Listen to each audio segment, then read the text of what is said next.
Well, that's it. I've just finished my final ever chemo session. When I was first diagnosed, I swore I wouldn't do chemo. And now that I've finished it, I don't really know what I'm going to do next. When in doubt, go with what you know. So I took a trip 300 years back in time to my homeland to see what had changed.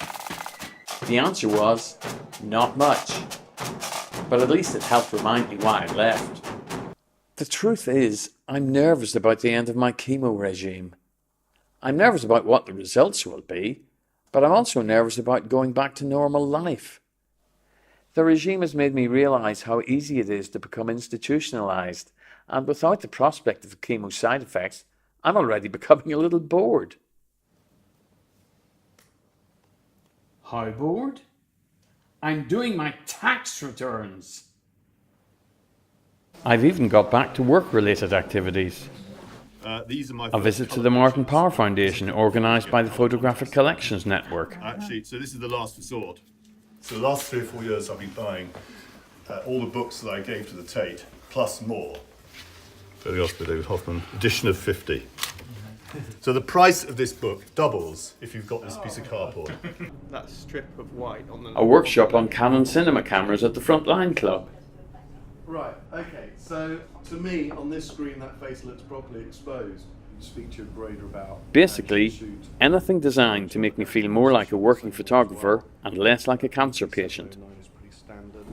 Well, I needn't have worried, because God had plans for me. While I was indulging myself in Northern Ireland sectarian nostalgia, clouds were gathering here back home. Every cloud has a silver lining, but mine had a month's worth of rain as well. First, the neighbouring fields flooded. Then my garden flooded. And then, of course, my house flooded. So now I have to tear up my floor and install a new one. So at the moment, when people call and ask me how I feel, the answer is this. But the good thing is this takes my mind off what this final cycle's all about. I've made a couple of trips to London for a bone scan and a PET CT scan to hopefully find out if the chemo has done any good. And tomorrow's the big day. I meet my oncologist to get the verdict. What I already know is this. Whatever the result, I'm glad I did the chemo. If I hadn't tried it, I'd have been forever wondering if it would have helped. Now I've looked at your scans. All looks very good.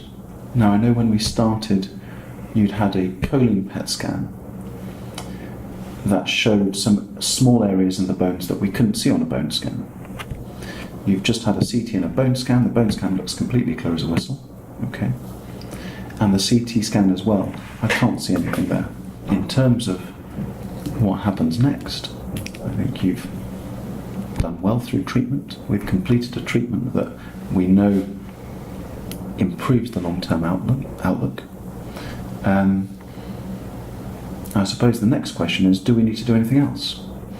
From my perspective, it's just a case of keeping an eye now, seeing you periodically, getting you to slowly recover and get back on your feet and get back into all the things that you were doing before you met me. You obviously had a tough time in the middle of the chemo, and we're in two minds whether to continue or not. I think it's great that you've completed, and you've done really well. Well, thanks. I didn't do anything. I just got do all the work. full of stuff. You do all the work. We sit here and we wave at you, but you do all the work as well, you know.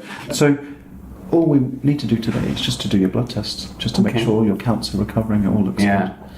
And then you're a free man.